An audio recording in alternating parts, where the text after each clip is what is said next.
awaited event in the lives of our dear students who have worked hard to achieve this remarkable moment with self-confidence and faith in God.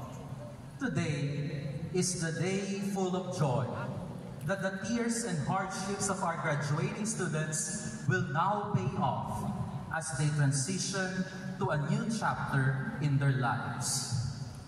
Ladies and gentlemen, live at the Smart Araneta Coliseum, I joyfully welcome you to the Quezon City University Commencement Exercises 2024 with the theme Education for Empowerment, Transforming Communities for Sustainable Futures.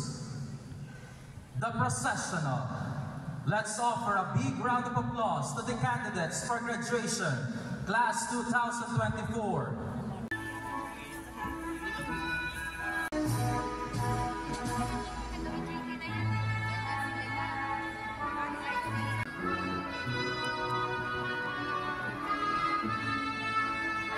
University for the academic year 2023-2024.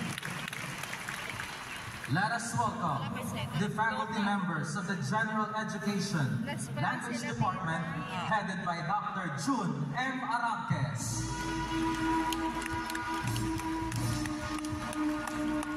Rehencia Aryan Ito A. Magna Cum Laude.